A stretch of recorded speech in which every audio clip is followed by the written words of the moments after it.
ونصلي على رسوله الكريم اما بعد فاعوذ بالله من الشيطان الرجيم بسم الله الرحمن الرحيم يا أيها الرسل كلوا من الطيبات واعملوا صالحا۔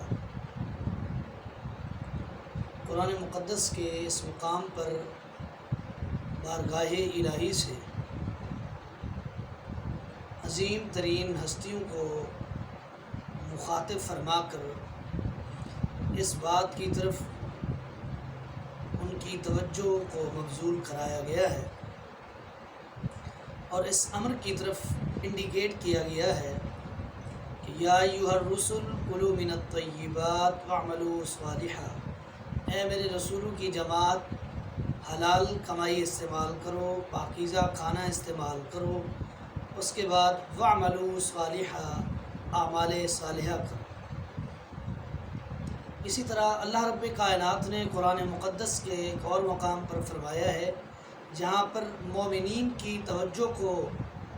مرکوز کرانے کے لیے اللہ رب کائنات نے حکم صادر فرمایا، یا ایھا الذین آمنوا کلوا من الطیبات ما رزقناکم واشکروا للہ ان کنتم ایاہ تعبدون، اے ایمان والو حلال کھانا، پاکیزہ کھانا، پاک کھانا استعمال کرو، حلال روزی استعمال کرو، پاکیزہ رزق استعمال کرو،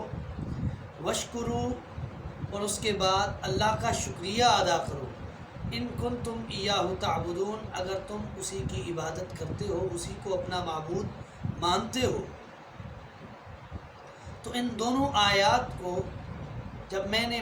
دیکھا مجھے اس بات کی طرف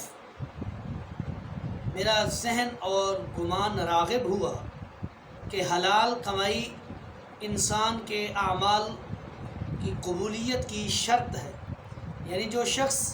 حلال کمائی استعمال کرتا ہے، اچھا کھانا کھاتا ہے، پاکیزہ رزق استعمال کرتا ہے، تو ایسے شخص کا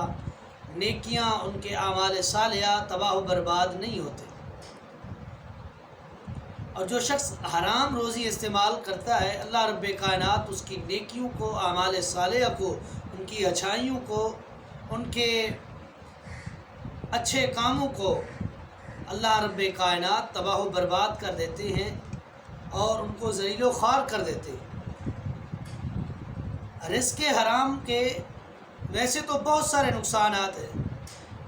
رزق حرام کا ایک نقصان اور ایک اس کا حملہ انسان کو وہ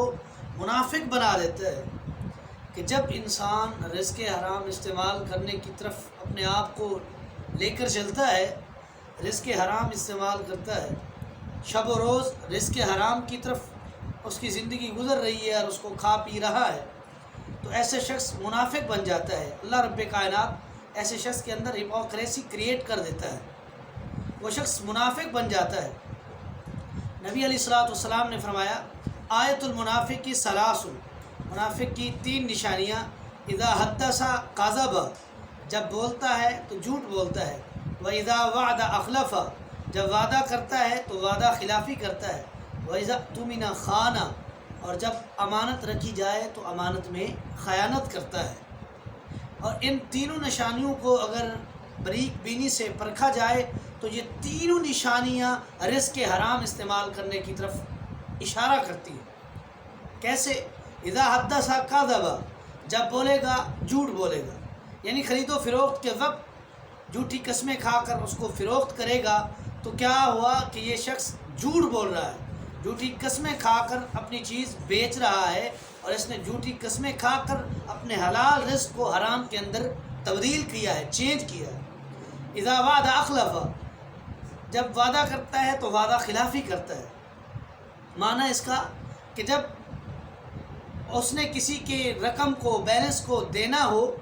تو وہ دیتے وقت بار بار وعدے کرتا ہے اور اس کی وعدہ خلافی کرتا ہے، اس کی قرض جو لیا ہے اس نے وہ واپس نہیں کرنا، بار بار وعدہ خلافی کرتا ہے۔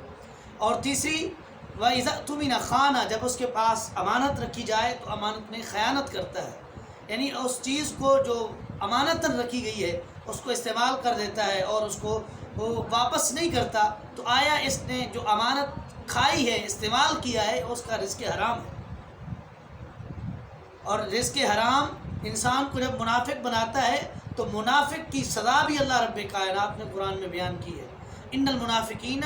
فی الدرک الاسفل من النار، منافقین جو ہیں وہ جہنم کے نچلے گڑھے میں ہوں گے. اللہ رب کائنات ہمیں رزق حرام کے ارتکاب سے بچائے، رزق حرام سے اجتناب دے، ہمیں محفوظ رکھے اور رزق حلال استعمال کرنے کی توفیق دے. ھذا ما عندی واللہ اعلم بالصواب وما توفیقی الا باللہ.